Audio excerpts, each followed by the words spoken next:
اعوذ باللہ من الشیطان الرجیم بسم اللہ الرحمن الرحیم۔ ہسٹری انفارمیشن پرووائڈر کے دوستو السلام علیکم۔ دوستو، اسرائیلی اور مصری قوم کے بارے میں یہ خیال کیا جاتا ہے کہ ان کے آباء و اجداد جادو ٹونے پر نہ صرف یقین رکھتے تھے بلکہ وہ عملیات کے بھی ماہر مانے جاتے تھے۔ ان میں سے قبالہ جادوگر کا نام تو آپ نے سنا ہی ہوگا۔ آج کی ہماری اس ویڈیو میں ہم آپ کو اس قبالہ جادوگر کے بارے میں بتائیں گے۔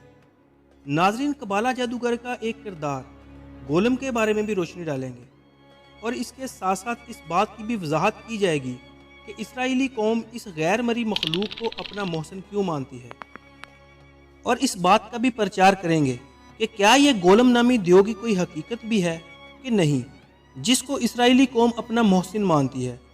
اگر آپ یہ تمام تفصیلات جاننا چاہتے ہیں تو برائے مہربانی اس ویڈیو کو اینڈ تک لازمی دیکھیے گا۔ تو چلے ناظرین، اس قبالہ نامی جادوئی وادی میں قدم رکھتے ہیں اور اس کے بارے میں مزید جاننے کی کوشش کرتے ہیں۔ ناظرین، یہودی عقائد میں یہ بات شامل ہے کہ اس قبالہ نامی جادوگر کی مدد سے ایک ایسا مجسم تیار کیا جا سکتا ہے جو یہودیوں کی کمیونٹی کو نہ صرف تحفظ فراہم کرتا ہے بلکہ اس جادو سے کئی اور کام بھی لیے جا سکتے ہیں۔ اگر ہم تاریخی کتابوں کا مطالعہ کریں تو ہمیں یہ پتہ چلتا ہے کہ 17ویں صدی عیسوی میں ان یہودیوں پر کئی مصیبتیں ایک ساتھ ٹوٹ پڑی تھیں۔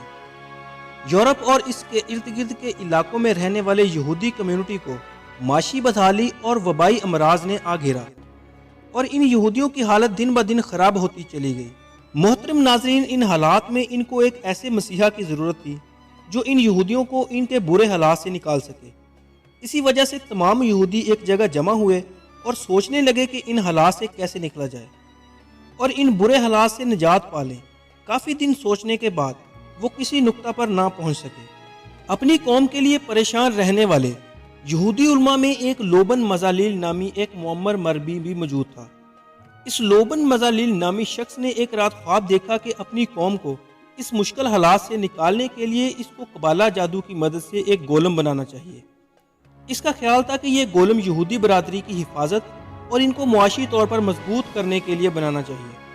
جب یہ لوبن مزالیل اپنی نیند سے اٹھا تو اس نے خواب میں دیکھے جانے والے پلان کو پایا تکمیل تک پہنچانے کی کوشش شروع کر دی۔ اس کو محسوس ہوا کہ یہ کام وہ اکیلا نہیں کر سکے گا۔ آخرکار اس نے 2 یہودی ربیوں کو اپنے ساتھ ملا لیا اور اپنا کام شروع کر دیا۔ اس نے خواب میں جو دریا دیکھا تھا اس کے کنارے پر پہنچ گیا۔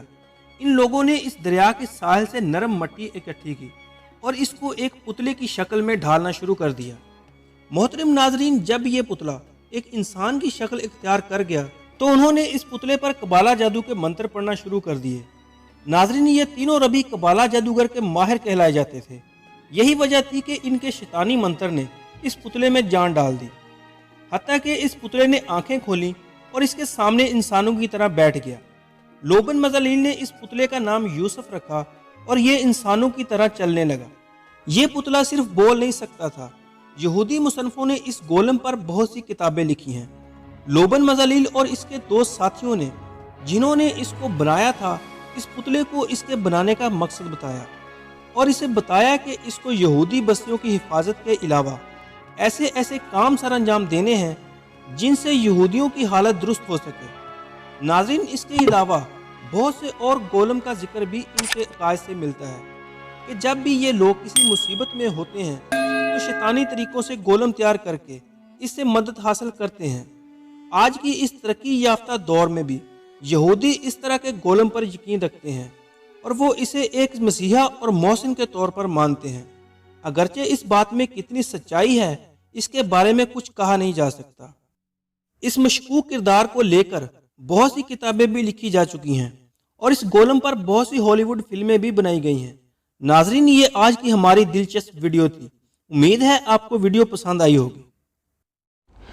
دوستو، اگر آپ نے ابھی تک ہمارا YouTube channel history information provider subscribe نہیں کیا تو جلدی سے سبسکرائب کر کے ساتھ بیل آئیکن کو بھی پریس کر دیں تاکہ ہماری ہر آنے والی نئی انفارمیٹیو ویڈیو کا نوٹیفیکیشن آپ تک بآسانی پہنچے۔